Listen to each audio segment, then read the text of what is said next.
Hi విను. ప్రతిపక్షం, పాలకపక్షం, ప్రతిపక్షం ఎందుకు ఉండాలి? ఇది పెద్ద ప్రశ్న.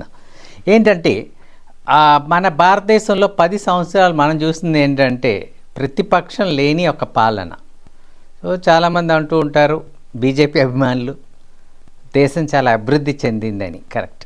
అదేవిధంగా అదే అభిమానులు పార్టీ మీ ఇష్టం కొలిది కొన్ని మాట్లాడరు. నాకు మంచి మిత్రులు ఉన్నారు, వాళ్ళని చెప్తూ ఉంటారు ఈ తప్పులు జరిగినాయి, ఇలా జరగకుండా ఉండవలసిందని చెప్తూ ఉంటారు ఆఫ్ ద రికార్డ్. సో ఏంటంటే ప్రతిపక్షం యొక్క పాత్ర అన్నమాట. ఏంటంటే మనం ఈ 10 సంవత్సరాలు చూసినట్లయితే ఏంటంటే బీజేపీకి ఎన్డీఏతో గవర్నమెంట్ ఫామ్ చేసినా సరే అనేక పార్టీస్ ఉన్నాయి. దాంట్లో సింగిల్ ఎంపీ, 2-3 ఎంపీస్ ఇలాంటి చిన్న పార్టీస్ అన్నీ సపోర్ట్ చేసి ఎన్డీఏగా ఫామ్ అవ్వి వాళ్ళు గవర్నమెంట్ రన్ చేసినా సరే వాళ్ళు మోడీ యొక్క మాటలు ఎప్పుడు నా సర్కార్ అని చెప్తూ ఉంటారు. ఆయన ఎప్పుడు బీజేపీ గవర్నమెంట్ ఎన్డీఏ అని కూడా చెప్పేవారు కాదు. సో ఈవెన్ ఈ ఎన్డీఏ గవర్నమెంట్ అని కూడా ఎక్కడ చెప్పుకోరు. వాళ్ళ పార్టీ పరంగా చెప్తే బీజేపీ గవర్నమెంట్ అని చెప్పేవారు. సో కోalition గవర్నమెంట్ కాదు కాబట్టి వాళ్ళ యొక్క గ్రూప్ కాబట్టి అలా అనేవారు. సో ఏంటంటే ఇప్పుడు మళ్ళీ ఎలక్షన్ జరిగిన తర్వాత సో ఏంటంటే వాళ్ళకి సొంతంగా గవర్నమెంట్ ఫామ్ చేయడానికి కుదరలేదు, మ్యాజిక్ ఫిగర్ దొరకలేదు. సో ఏంటంటే తప్పనిసరిగా బీహార్, ఆంధ్రప్రదేశ్ దానికి భాగస్వామ్యం అయింది 2 పార్టీలు. సో ఇప్పుడు ఏంటంటే వాళ్ళు ఎన్డీఏ అని చెప్పడం మొదలుపెట్టారు, ఎందుకంటే అవసరం వచ్చింది.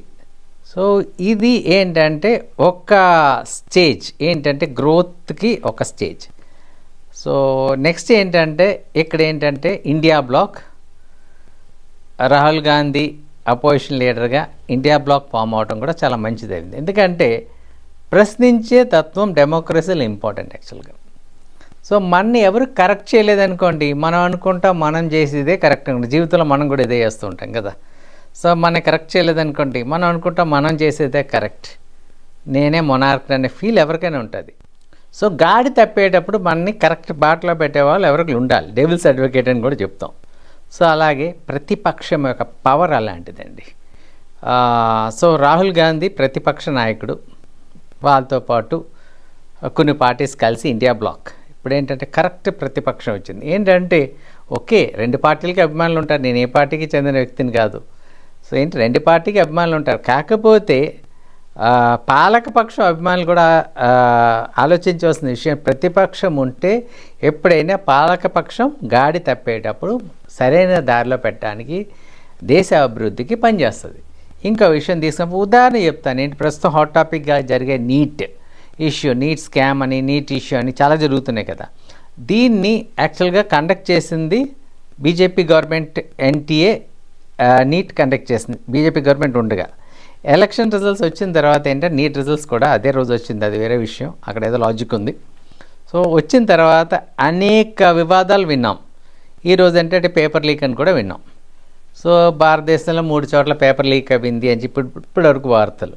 సో ఈ ఇష్యూని ఇంత స్ట్రాంగ్గా తీసుకెళ్ళింది ఏంటంటే రాహుల్ గాంధీ ఇండియా బ్లాక్ నుంచి ముందుకు వచ్చారు. సో ఏంటంటే దానివల్ల ఏమైందండి, 23 లక్షల పిల్లల యొక్క జీవితంతో ఉండే ఆ లింక్ని ఒక మొమెంటం మొదలైంది. యాక్చువల్గా రేపొద్దున తీర్పు ఎలా వస్తుందో తెలియదు, కాకపోతే ఒక మొమెంటం అనేది మొదలైంది, అందరూ ఆలోచించేలా తీసుకెళ్లారు. ఈ ప్రతిపక్షం యొక్క పవర్ అండి యాక్చువల్గా. అది ప్రతిపక్షం లేకపోతే డిక్టేటర్షిప్ జరిగినప్పుడు ఏమవుతుంది, మేము చెప్పిందే కరెక్ట్, మేము చేసిందే కరెక్ట్, ఇలాగే ఉండాలి, మేము కరెక్ట్గా చేసాం అని అనుకుంటారు. యాక్చువల్గా అనుకోవడం తప్ప.